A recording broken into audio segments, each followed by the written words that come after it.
Hi darlings, welcome back to my channel Marina Mannan. இன்னைக்கு நண்பர்கள் தினம்ங்க. So அதனால் ஒரு வீடியோ பதிவு போட்டுருமே அப்படின்ட்டு நான் ரெடியாகி வந்துட்டேன். அனைவருக்கும் இனிய நண்பர்கள் தின வாழ்த்துக்கள்ங்க. ஃப்ரெண்ட்ஸ் வந்து ரொம்ப இம்பார்ட்டன்ட் ஃபார் நம்ம லைஃப்பில் ரொம்ப ரொம்ப ரொம்ப இம்பார்ட்டன்ட். ஸோ அதுலேயும் பொதுவாக எல்லாருமே சொல்கிறது என்னன்னா, உங்களுக்கு ஒரு 3 முக்கியமான, அதாவது ரொம்ப நெருக்கமான ஃப்ரெண்ட்ஸ் இருந்துட்டாலே நீங்கள் ரொம்ப கொடுத்து வச்சவங்கன்னு சொல்கிறாங்க. அதுலேயும் உங்களுக்கு ஒரு பெண் தோழி ரொம்ப நெருக்கமாக இருக்காங்க அப்படின்னா, அதை விட வேறு கொடுப்பனை எதுவுமே இல்லைன்னு சொல்கிறாங்க. ஏன் தெரியுமா?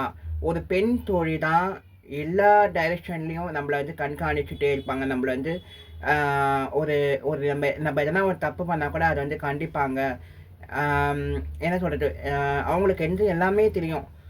நம்ம வந்து எப்படி போகணும், எப்படி இருந்தால் நல்லாயிருக்கும், நம்மளோட லைஃப் வந்து எப்படி வளரணும் அப்படின்னு விருப்பப்படுறவங்க சிஸ்டராகவோ எல்லா பரிமாணத்துலேயும் வந்து அந்த பெண் தோழி வந்து இருப்பாங்க.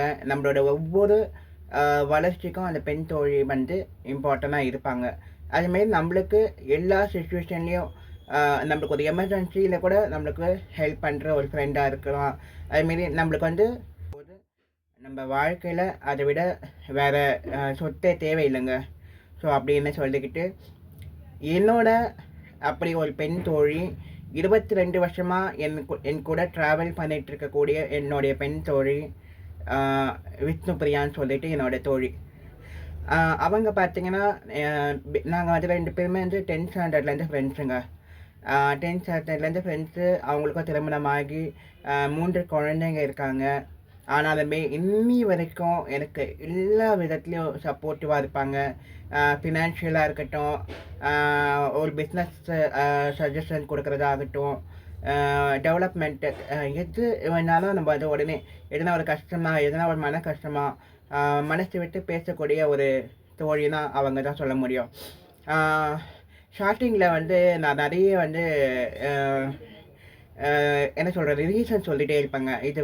இதுவாக முடியல, இது பண்ண முடியல, அது பண்ண முடியல அப்படின்னு சொல்லிகிட்டே இருப்பேன். அதுக்கு அவங்க சொல்லுவாங்க, பிரேம் ரீசன் சொல்லிகிட்டே இருந்தால் ஒன்றுமே பண்ண முடியாது பிரேம், நின்ன இடத்துலே தான் நின்றுட்டே இருக்க முடியும். நீ வந்து என்னால் நீ முடியும் நினச்சி பண்ணு. அதில் வந்து சக்ஸஸோ இல்லை தோல்வியோ அது வந்து 2வது பட்சம். ஆனால் நீ எடுக்கிற பற்றியா அந்த எஃபோர்ட்டு, அதுக்கு இன்றைக்கினாலும் என்றைக்குனா வந்து பலன் கிடைக்கும் அப்படின்னு அவங்க சொன்னாங்கங்க. அது வந்து இன்னி வரைக்குமே நான் வந்து நினைப்பேன். இன்றைக்கும் அப்ஸ் அண்ட் டவுன் இருக்க தான் செய்யுது. சில நேரங்களில் மனசு தோன்று போக தான் செய்யும். அந்த நேரத்தில் அவங்க சொன்ன விஷயம் தான் எனக்கு ஞாபகம் வரும். காரணம் எதுக்கு எடுத்தாலும் காரணம் சொல்லிகிட்டே இருக்கக்கூடாது, நம்ம வந்து ட்ரை பண்ணணும் அப்படின்றது தான் என்னோட இன்றைக்கும் நான் மனசில் வச்சுக்கிற ஒரு விஷயங்க. ஸோ இந்த நேரத்தில் என்னுடைய அன்பு தோழி, என்னுடைய ஆறு உயிர் தோழி விஷ்ணுபிரியாவுக்கும் இன்றைக்கி ஹாப்பி ஃப்ரெண்ட்ஷிப் டே மச்சி சொல்லிக்கிறேன். இணைய நண்பர்கள் தின வாழ்த்துக்கள் தோழி. இந்த வீடியோ உங்களை பிடிச்சதுன்னா லைக் பண்ணுங்கள், ஷேர் பண்ணுங்கள், கமெண்ட் பண்ணுங்கள். மறக்காமல் மெரினா மன்னன் சேனலை சப்ஸ்கிரைப் பண்ணிட்டு பாருங்கள்.